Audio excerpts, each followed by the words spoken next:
Good morning बच्चों।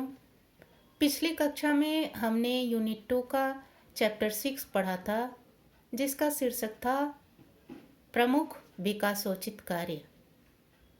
आज हम उसी चैप्टर का क्वेश्चन आंसर करेंगे। सबसे पहले अति लघुत्तरीय प्रश्न। बच्चों, यहाँ अति लघुत्तरीय प्रश्न जो दिए गए हैं उनका उत्तर हमें हाँ या ना में देना है। इसमें पहला प्रश्न है, विकासोचित कार्य पूर्ण होने पर प्रसन्नता होती है। इसका उत्तर हाँ होगा, यानी सही में विकासोचित कार्य पूर्ण होने पर प्रसन्नता होती है। दूसरा है, परिपक्वता विकासोचित कार्यों को पूर्ण करने में सहायक होती है। इसका उत्तर भी हाँ होगा। वास्तव में व्यक्ति जैसे जैसे परिपक्व होता है, उसकी परिपक्वता विकासोचित कार्यों को पूरा करने में मदद करती है। तीसरा प्रश्न है, किशोरों को स्कूल में यौन शिक्षा देने की कोई आवश्यकता नहीं है। इसका उत्तर ना होगा।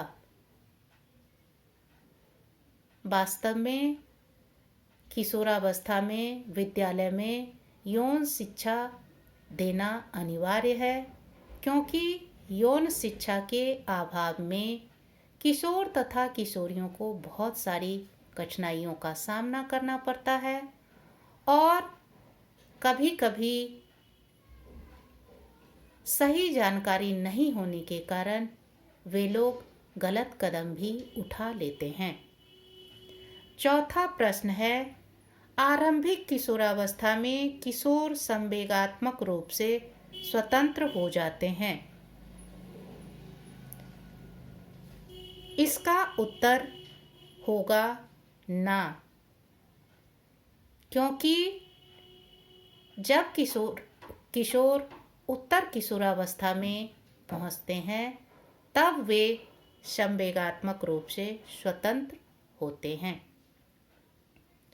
पांचवा प्रश्न है, किशोरावस्था वह अवस्था है जब किशोर वयस्क हो जाते हैं।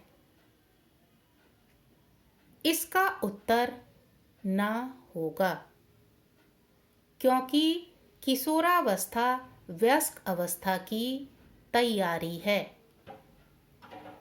इसके बाद है लघु उत्तरात्मक प्रश्न, अर्थात ऐसे प्रश्नों के उत्तर हमें 50 से 100 शब्दों में देने होंगे और इसके लिए आपको 2 या 3 अंक दिए जाएंगे। इसमें पहला प्रश्न है, विकासोचित कार्य की परिभाषा दीजिए।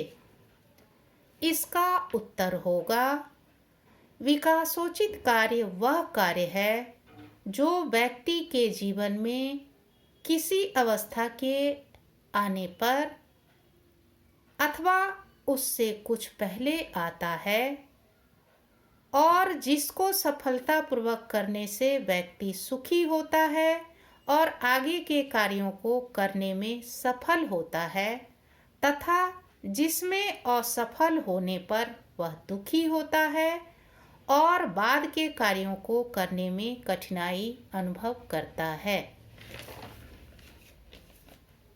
दूसरा प्रश्न है, पुरुषोचित कार्यों से आप क्या समझते हैं? इसका उत्तर होगा, पुरुषोचित कार्य उस कार्य को कहते हैं जिसे एक पुरुष मुख्य रूप से करते हैं, जैसे घर तथा परिवार के लिए पैसे की व्यवस्था करना, धन कमाना, घर के बाहर का कार्य करना, अर्थात वे सारे कार्य जो एक परिवार में एक पिता के द्वारा किए जाते हैं, उसे ही पुरुषोचित कार्य कहते हैं।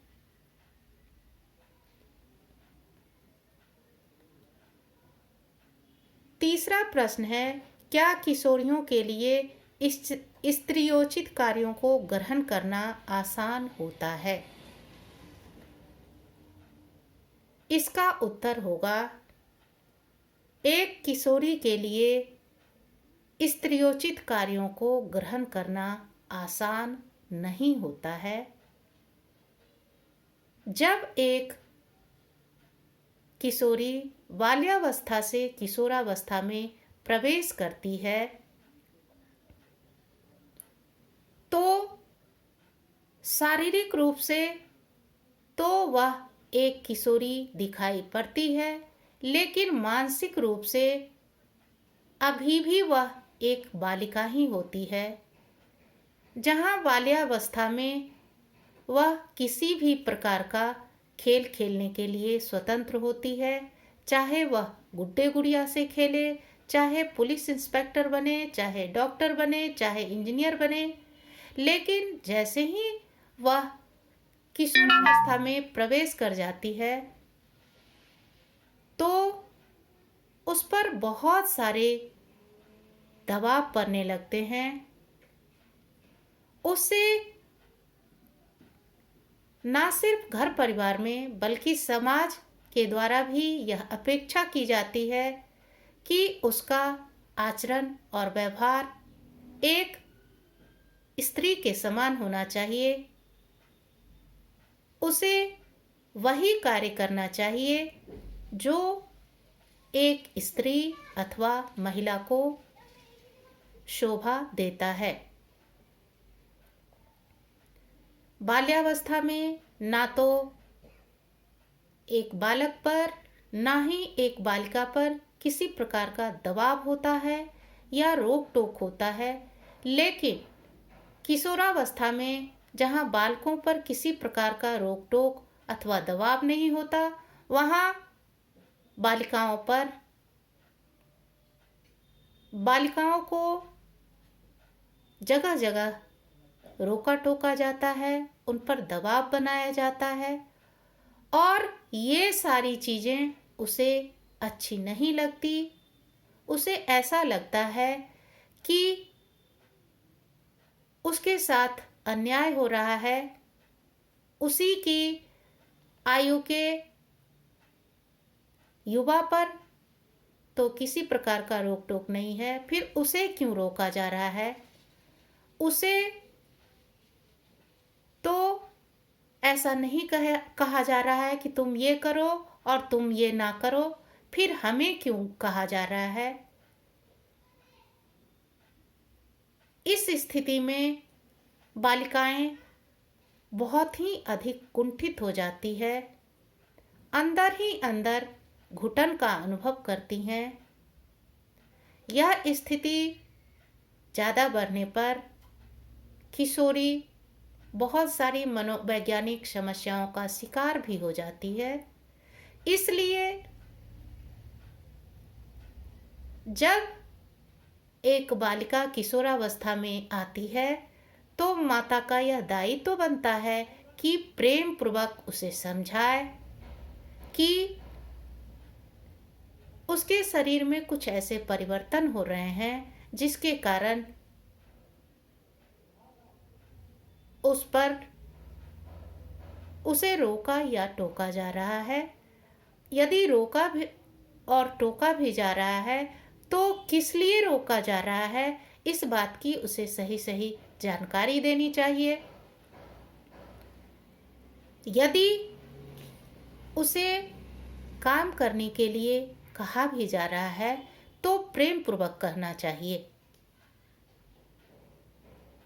इसके बाद चौथा प्रश्न है, किशोरावस्था में विवाह की तैयारी के बारे में बताइए। बच्चों, किशोरावस्था तीव्र वृद्धि और विकास की अवस्था होती है। इस अवस्था में एक किशोर तथा किशोरी न सिर्फ शारीरिक रूप से विकसित और परिपक्व होते हैं, बल्कि उनके यौन अंगों का भी पूर्ण विकास हो जाता है। उनके यौन अंगों में भी परिपक्वता आ जाती है।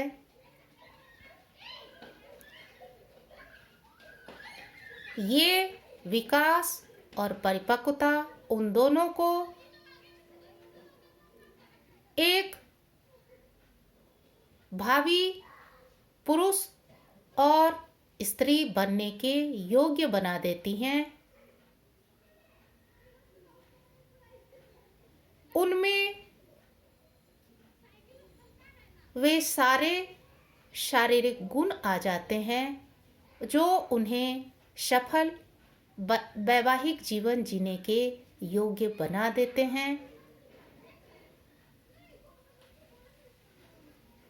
उनके अंदर इतनी परिपक्वता और समझदारी आ जाती है कि उन्हें अपना वैवाहिक जीवन किस प्रकार से सफलतापूर्वक चलाना है,